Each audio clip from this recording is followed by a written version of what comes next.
Sir ಎರಡು ಬಣಗಳಾಗಿ ಈ ಥರ ಫಾಲೋ ಮಾಡ್ತಿರೋದು ಅಂದರೆ ಹಳೆ ಸಿ ಎಮ್ ಹೊಸ ಸಿ ಎಮ್ ಸಿದ್ದರಾಮಯ್ಯನವರು now also is most powerful.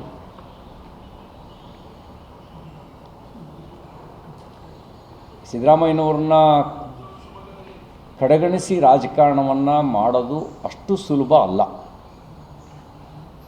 ಯಾರು ಮಾಸ್ ಲೀಡರ್ಸ್ ಇರ್ತಾರೆ ಅವರು ಅಧಿಕಾರದಲ್ಲಿ ಇರಲಿ ಇಲ್ಲದೆ ಇರಲಿ ಅವ್ರ ಪ್ರಭಾವ ಅಂತೂ ಇದ್ದೇ ಇರುತ್ತೆ. ಟೆಸ್ಟಿಂಗ್ ಡೋಸ್ ಇದೆ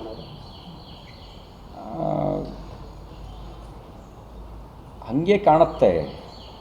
ನನಗನ್ಸೋದು ಈ ದನಗಳಿಗೆ ತೊಂಡಿ ಹಾಕ್ತಾರೆ ಗೊತ್ತಾ ನಿಮಗೆ? ದನಕ್ಕೆ ತೊಂಡಿ ಹಾಕೋದು ಯಾಕೆ ಅಂದರೆ ಬೇರೆ ಹೊಲಕ್ಕೆ ನುಗ್ಗಬಾರ್ದು ಅಂತ. ಈ ಡಿ ಕೆ ಶಿವಕುಮಾರ್ ಅವರಿಗೂ ಇದು ತೊಂಡಿ ಹಾಕೋ ಕೆಲಸ. ಇದು ಬೇರೆ ಖಾತೆಗೆ ಮೂಗು ತೋರಿಸ್ಬಾರ್ದು, ನೀವು ಮುಖ್ಯಮಂತ್ರಿ ಇರ್ಬೋದು, ನೀವು ಬೇರೆ ಖಾತೆಗೆ ಮೂಗು ತೋರಿಸಿದರೆ ಅನ್ನುವಂಥ ಒಂದು ಪ್ರಶ್ನೆಯನ್ನು ಮುಂದಿಟ್ಟು ಹುಷಾರಂತ ಎಚ್ಚರಿಕೆ ಕೊಡುವಂಥ ತೊಂಡಿ ಹಾಕೋ ಕೆಲಸ ಮಾಡಿದಾರೇನೋ ಅಂತ ಅನಿಸುತ್ತೆ ನನಗೆ. ಇಲ್ಲದೇ ಇದ್ದರೆ ಯಾರಿಗೋ ಹೆಚ್ಚುವರಿ ಚಾರ್ಜ್ ಕೊಟ್ಟರು ಅಂತ ಒಬ್ಬರು ಹಿರಿಯ ಸಚಿವರು ಮುನ್ಸ್ಕೊಳ್ತಾರೆ, ಮತ್ತೊಬ್ಬರು ನನ್ನ ಸೀನಿಯಾರಿಟಿಗೆ ತಕ್ಕ ಖಾತೆ ನೀವು ಕೊಟ್ಟಿಲ್ಲ ಅಂತ ಹೇಳ್ತಾರೆ, ಮಗದೊಬ್ಬರು ನೀರಾವರಿಗೂ ನನಗೂ ಏನು ಸಂಬಂಧ. ಬಹುಶಃ ಬೆಂಗಳೂರು ಆಗಾಗ ಮುಳುಗಿ ಸುದ್ದಿ ಆಗುತ್ತಲ್ಲ, ಹಾಗಾಗಿ ರಾಮಲಿಂಗಾರೆಡ್ಡಿ ಅವರಿಗೆ ನೀರಾವರಿ ಖಾತೆ ಕೊಟ್ಟಿರ್ಬೋದು. ಯಾಕೆಂದರೆ ಬೆಂಗಳೂರೇ ಒಂದು ದೊಡ್ಡ ಕೆರೆ ಥರ ಆಗಿದೆ. ಹಾಗಾಗಿ ಹೆಂಗೂ ನಿಮಗೆ ಬೆಂಗಳೂರನ್ನ ಮುಳುಗಿಸಿ ಗೊತ್ತಿರೋದ್ರಿಂದಾಗಿ ನಿಮಗೆ ನೀರಾವರಿ ಖಾತೆ ಇದ್ದರೂ ಒಳ್ಳೆಯದು ಅಂತ ಕೊಟ್ಟಿರ್ಬೋದು. ಬಟ್ ಅವರು ಬೇರೆ ಲೆಕ್ಕಾಚಾರ ಹಾಕಿದ್ದಾರೆ. ಇದೆಲ್ಲ ನೋಡಿದಾಗ ಡಿ ಕೆ ಶಿವಕುಮಾರ್ ಅಂತಹ ಉತ್ಸಾಹಿ ತುಡುಗುದನಕ್ಕೆ ಆ ಕಡೆ ಈ ಕಡೆ ಬೇಲಿ ಹಾರಬಾರ್ದು ಅಂತ ತೊಂಡಿ ಹಾಕಿರೋ ಸಾಧ್ಯತೆಗಳಿದ್ದಾವೆ. ಸರ್ ಬೆಂಗಳೂರೇ ಬೇಕು ಅಂತ ಡಿಮ್ಯಾಂಡ್ ಮಾಡ್ತಾರೆ ಏನು ಸರ್? ಅಷ್ಟೊಂದು ಈಗ ನಾವು ಮಾತು ಕೊಟ್ಟಿದ್ದೆ ಅಂತ ಅವ್ರು ಹೇಳ್ತಾರೆ, ಮಾತು ಕೊಟ್ಟಿದ್ದು ಅಂತ ಇವ್ರು ಹೇಳ್ತಾರೆ, ಇದೇ ಬೇಕು ಅಂತ ಆಟ ಹಿಡಿತಾರೆ. ಈ ಅತಿ ಮುನಿಯಪ್ಪ ಹೇಳ್ತಾರೆ ನಮ್ಮ ಅನುಭವಕ್ಕೆ ತಕ್ಕನ ಖಾತೆ ಸಿಕ್ಕಲಿಲ್ಲ. ಬೆಂಗಳೂರಿನಲ್ಲಿ ಅತಿವೃಷ್ಟಿಯಲ್ಲೂ ಲಾಭ ಇದೆ, ಬರದಲ್ಲೂ ಲಾಭ ಇದೆ.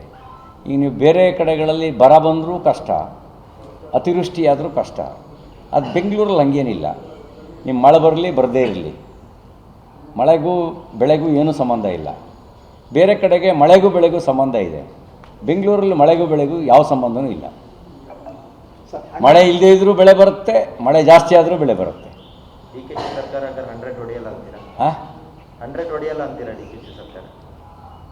ಸೆಂಚುರಿ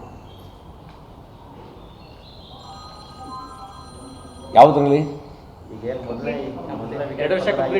ಈ ಸರ್ಕಾರದ 3 ವರ್ಷದ ಅವಲೋಕನ ಮಾಡಿದಾಗ ಭ್ರಷ್ಟಾಚಾರ ರಹಿತ ಆಡಳಿತ ಕೊಡ್ಬೋದು ಅಂತ ನಿಮ್ಗೆ ಅನಿಸುತ್ತಾ? ಬೆಲೆ ಏರಿಕೆ ಮುಕ್ತವಾಗಿರುವಂಥ ನೀತಿಯನ್ನು ತರ್ತಾರೆ ಅಂತ ನಿಮ್ಗೇನಾರು ಅನಿಸುತ್ತಾ?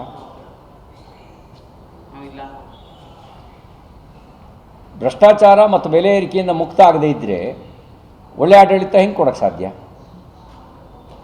ನಾವು ನಿರೀಕ್ಷೆ ಮಾಡ್ತೀವಿ, ನಾವು ಯಾವುದನ್ನು ಕೆಟ್ಟದ್ದನ್ನು ಬಯಸಲ್ಲ. ಶಿವಕುಮಾರ್ರೇ ನಿಮ್ಮ ನೇತೃತ್ವದಲ್ಲಿ ಒಳ್ಳೆಯ ಆಡಳಿತ ಬರಲಿ ಅಂತ ನಾವು ನಿರೀಕ್ಷೆ ಮಾಡ್ತೀವಿ.